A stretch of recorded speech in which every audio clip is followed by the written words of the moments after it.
So the Gilded Age is defined by this growing wealth gap between the rich and the poor. People like Carnegie and Rockefeller who have money to invest and are making a lot of money at the expense of the working class. And that's not just factory workers, it's also farmers.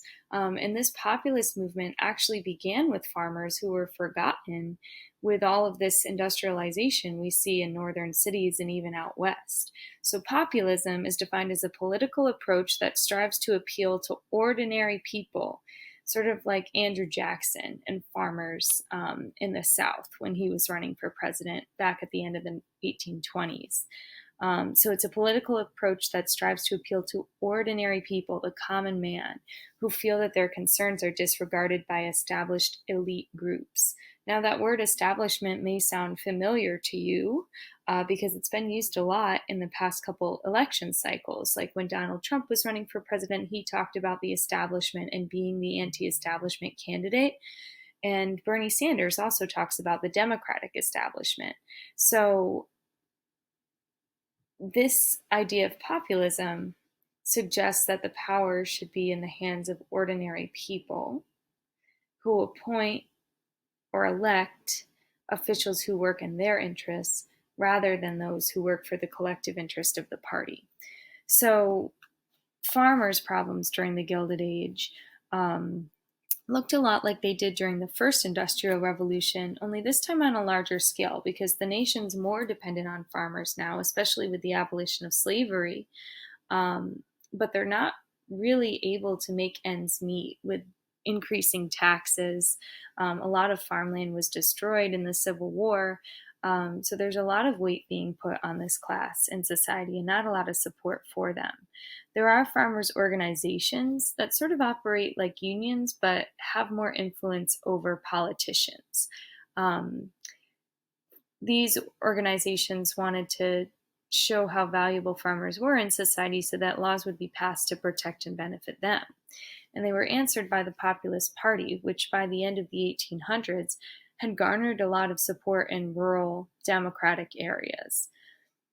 Now remember, Democrat and Republican, it's still 1892, so these are like the Jacksonian Democrats, farmers who preferred protected state rights over central government's role in the economy or their day-to-day life.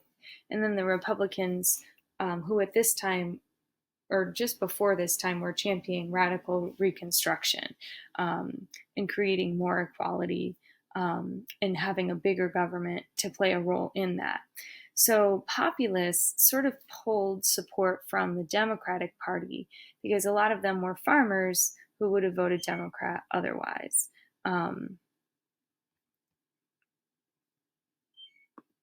In the 1896 election, the populists supported Democratic candidate William Jennings Bryan, but ultimately he was defeated by a Republican, William McKinley.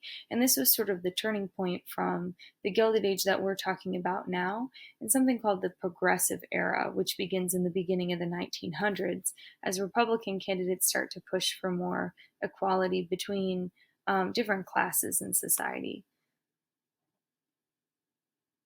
So the question for you now is, how did populist leaders appeal to the people?